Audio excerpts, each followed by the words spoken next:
fim do horizonte, no canto mais distante lá, a tua mão está. Lá, acima do universo, nas linhas de um verso lá, a tua mão está. Se eu for ao céu, ou ao mais profundo mar, ali tua mão está, ali tua mão está. Nem sempre eu posso ver, mas além do meu olhar, sim, Senhor, a tua mão está, a tua mão está. Na imensidão do firmamento, no tempo, em todos os momentos lá, a tua mão está. Agora o lá é aqui. Lá, no coração que chora,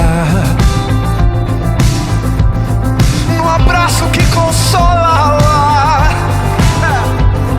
a tua mão está. Se eu for ao céu, ou ao mais profundo mar. Boa noite, irmãos. Agora vamos ler e meditar sobre Apocalipse capítulo 11, e como de costume vamos fazer a leitura de todo o capítulo, depois nós vamos comentar versículo por versículo ou trecho por trecho. Graça e paz sobre todos, que Deus abençoe a todos nós nessa leitura, nos dando espírito de conhecimento para nós compreender a sua verdade que vem dele. Amém? Vamos lá, capítulo 11, versículo 1. Foi-me dado um caniço semelhante a uma vara, e também me foi dito: dispõe-te e mede o santuário de Deus, o seu altar e os que naquele adoram. Mas deixa de parte o átrio exterior do santuário, e não o meças, porque foi ele dado aos gentios. Estes por 42 meses calcarão aos pés a cidade santa. Dei as minhas duas testemunhas que profetizem por 1260 dias, vestidas de pano de saco. São estas as duas oliveiras e os dois candeeiros que se acham em pé diante do Senhor da terra. Se alguém pretende causar-lhes dano, sai fogo da sua boca e devora os inimigos. Sim, se alguém pretender causar-lhes dano, certamente deve morrer. Elas têm autoridade para fechar o céu, para que não chova durante os dias em que profetizarem. Tem autoridade também sobre as águas, para convertê-las em sangue, bem como para ferir a terra com toda a sorte de flagelos, tantas vezes quantas quiserem. Quando tiver então concluído o testemunho que devem dar, a besta que surge do abismo pelejará contra elas e as vencerá e matará. E o seu cadáver ficará estirado na praça da grande cidade, que espiritualmente se chama Sodoma e Egito, onde também o seu Senhor foi crucificado. Então muitos dentre os povos, tribos, línguas e nações contemplam os cadáveres das duas testemunhas por 3 dias e meio, e não permitem que esses cadáveres sejam sepultados. Os que habitam sobre a terra se alegram por causa deles, realizarão festas e enviarão presentes uns aos outros, porquanto esses dois profetas atormentaram os que moram sobre a terra. Mas depois dos 3 dias e meio, um espírito de vida vindo da parte de Deus neles penetrou, e eles se ergueram sobre os pés. E aqueles que os viram sobreveio grande medo. E as duas testemunhas ouviram grande voz vinda do céu, dizendo-lhes: subi para aqui. E subiram ao céu, numa nuvem, e os seus inimigos as contemplaram. Naquela hora houve grande terremoto, e ruiu a 10ª parte da cidade, e morreram nesse terremoto 7.000 pessoas, ao passo que as outras ficaram sobremodo aterrorizadas e deram glória ao Deus do céu. Passou o segundo ai. Eis que, sem demora, vem o terceiro ai. A 7ª trombeta. Então, olha só, a 7ª trombeta só está falando aqui. Bom, não vamos comentar agora, vamos terminar a leitura. Versículo 15. O 7º anjo tocou a trombeta e houve no céu grandes vozes dizendo: o reino do mundo se tornou do nosso Senhor e do seu Cristo, e ele reinará pelos séculos dos séculos.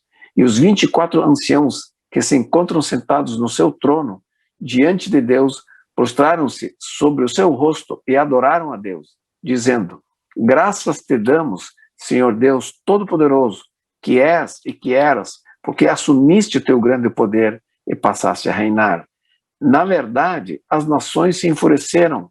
Chegou, porém, a tua ira e o tempo determinado para ser julgados os mortos, para se dar o galardão aos teus servos, aos profetas, aos santos e aos que temem o teu nome, tanto aos pequenos como aos grandes, é para destruires os que destroem a terra.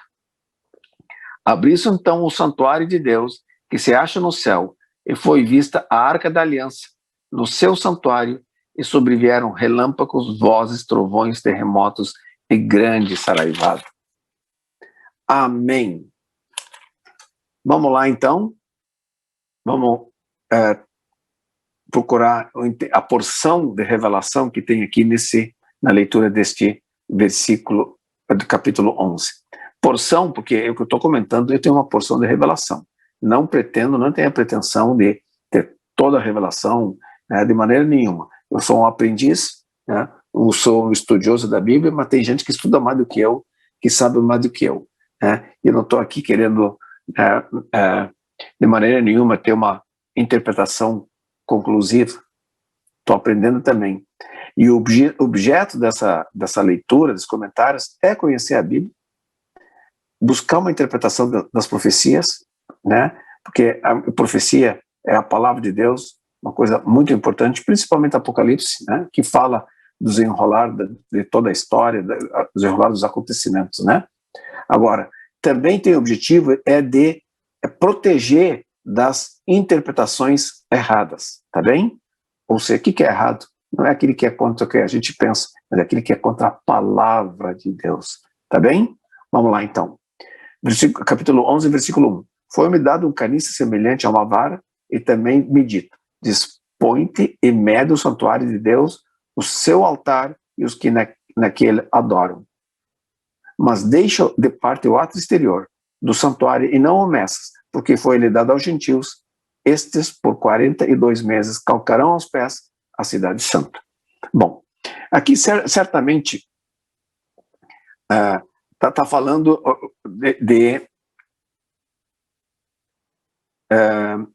medir.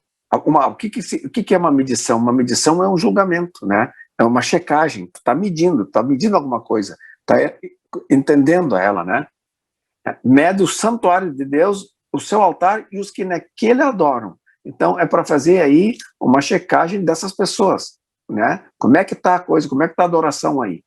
Agora, mas não mede, então não verifica a parte exterior do santuário e não o meça. Por enquanto não, porque foi ele dado aos gentios. Estes, por 42 meses, calcarão aos pés a cidade santa. Então deixa, não há julgamento ainda, medição para os gentios.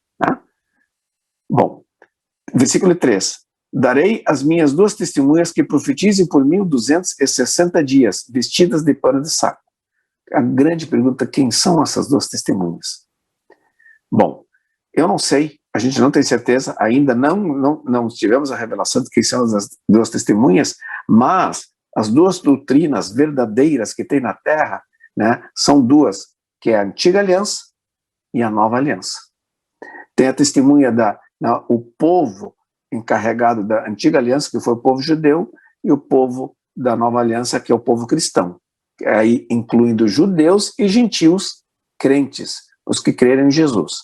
Então, esse povo que creu em Jesus, quem eles são? A gente pensa que os judeus são uma parte, os cristãos são outros. Não.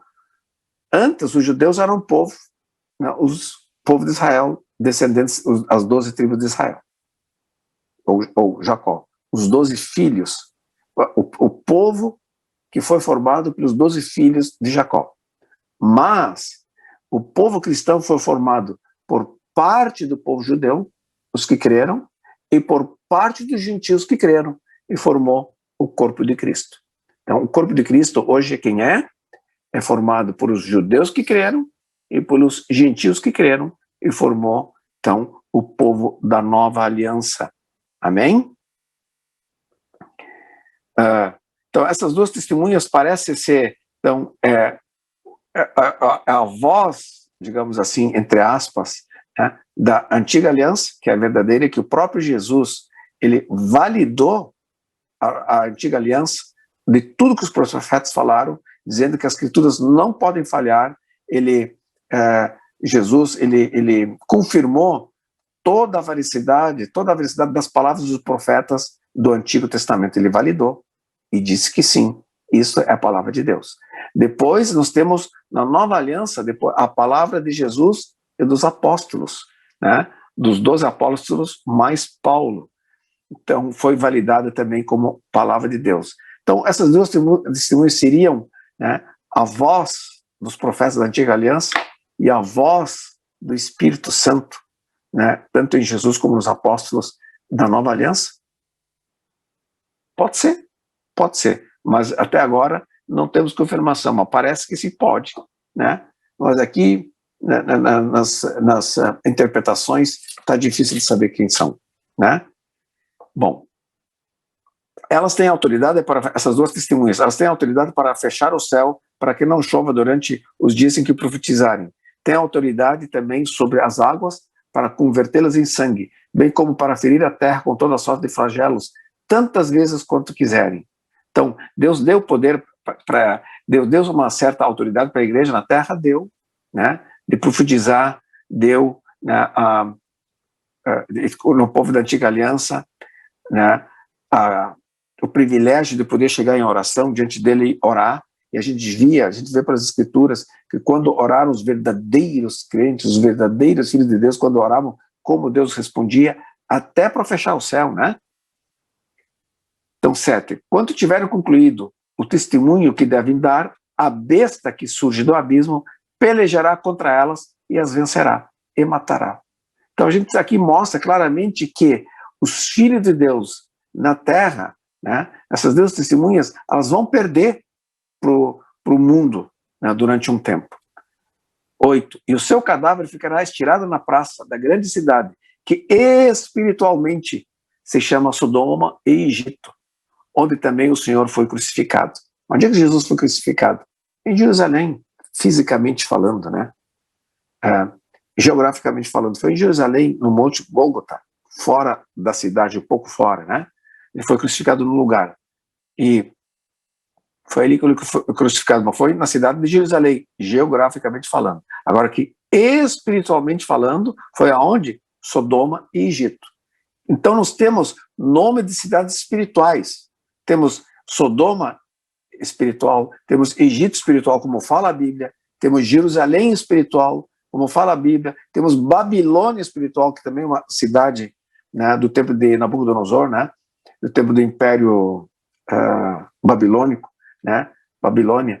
Então, são cidades espirituais. O que significa isso?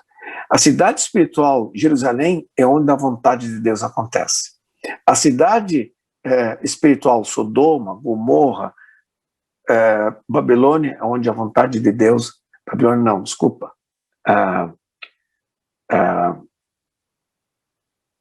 é Babilônia, sim, né?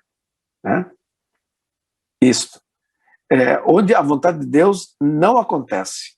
Amém? Então, vamos lá.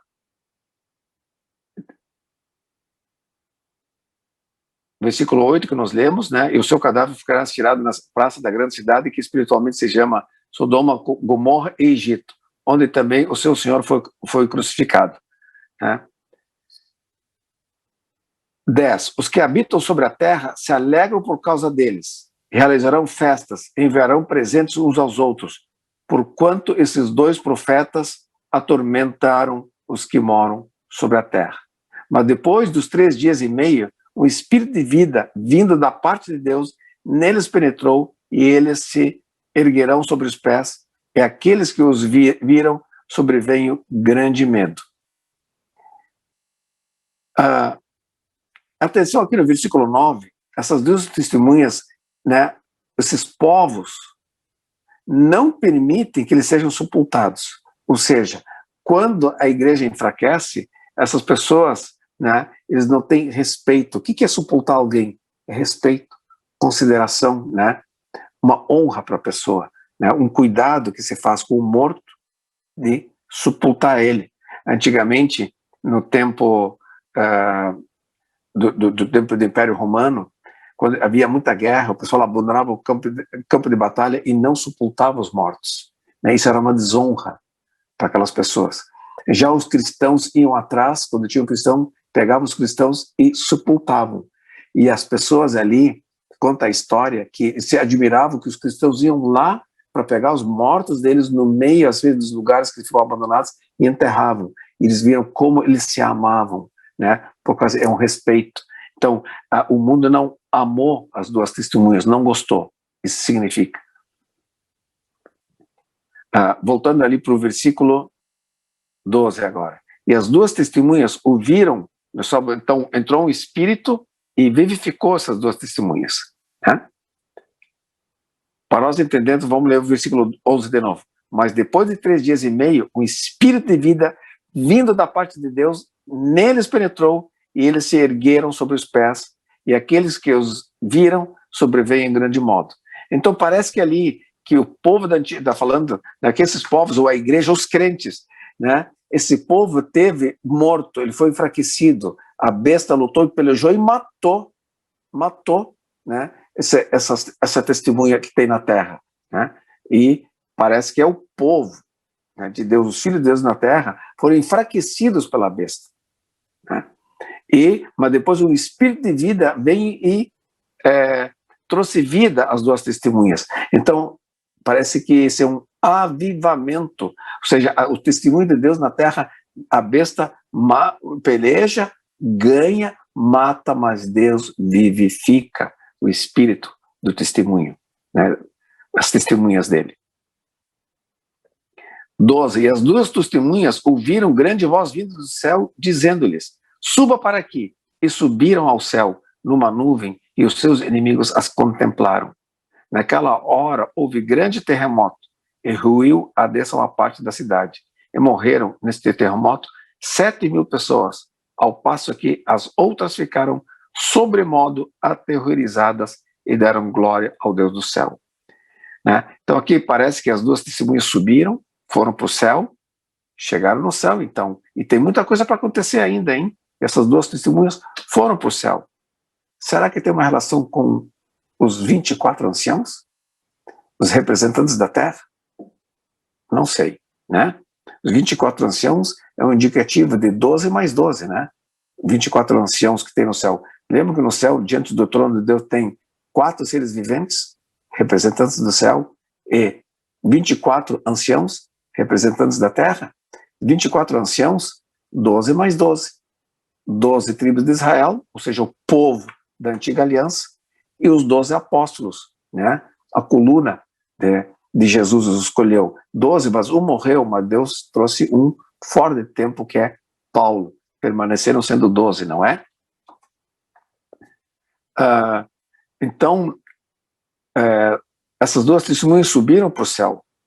E naquela hora houve, versículo 13, naquela hora, quando subiram para o céu, houve grande terremoto e ruiu a 10ª parte da cidade, e morreram nesse terremoto 7.000 pessoas, ao passo que as outras ficaram sobremodo aterrorizadas e deram glória ao Deus do céu. É uma linguagem figurada, morreram 7.000, será que é literal? Ou morte espiritual? Mas outras deram glória, né? É difícil de entender essa parte, eu não entendo com muita clareza. Passou os 14 agora, passou o segundo ai, eis que, sem demora, vem o terceiro aí. 15. O sétimo anjo tocou a trombeta. Houve no céu grandes vozes dizendo. 2 pontos. Mas aqui vamos fazer um comentário. Vamos voltar agora para o versículo onde diz, né, que sem demora vai tocar o sétimo anjo, que é o versículo 7. 10, 7, não. O capítulo 10, versículo 7.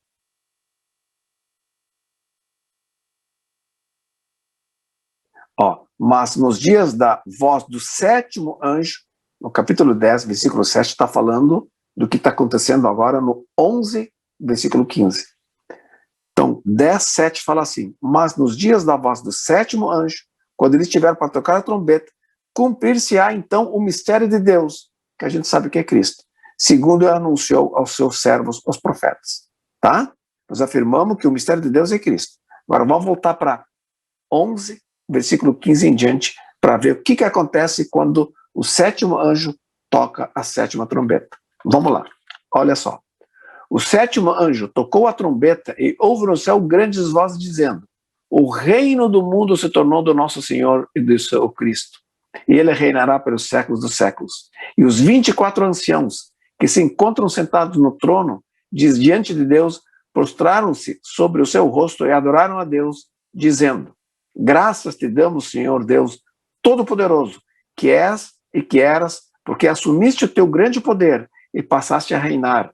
Na verdade, as nações se enfureceram, chegou, porém, a tua ira, como ali a gente viu, né, que a cidade espiritualmente, Sodoma e Egito, se enfureceram muito e mataram as 2 testemunhas, né?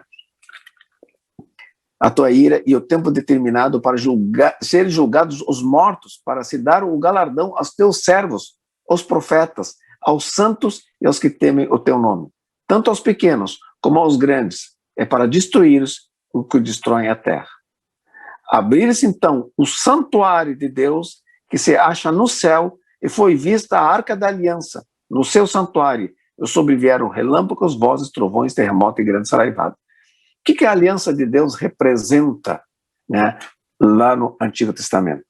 A presença de Deus, né? Então, abriu-se então o santuário de Deus, que se acha no céu, e foi vista a arca da aliança no seu santuário. A presença de Deus no seu santuário, e sobrevieram relâmpagos, vozes, trovões, terremoto e grande saraivada, né? Sempre que existe uma manifestação do céu, ela é expressa desse jeito, com poder, né? Relâmpagos, vozes, trovões, terremotos e grande saraivada. Amém. Então hoje a gente termina o versículo 11, realmente tem muita linguagem figurada, às vezes difícil de entender, mas a gente deve se contentar com a porção de revelação que Deus nos dá. Isso é bom sempre, a gente se contentar para não avançar naquilo que não nos é revelado. Amém? Então, irmãos, vamos parar por aqui hoje. Graça e paz sobre todos. Deus abençoe a todos em nome de Jesus. Amém.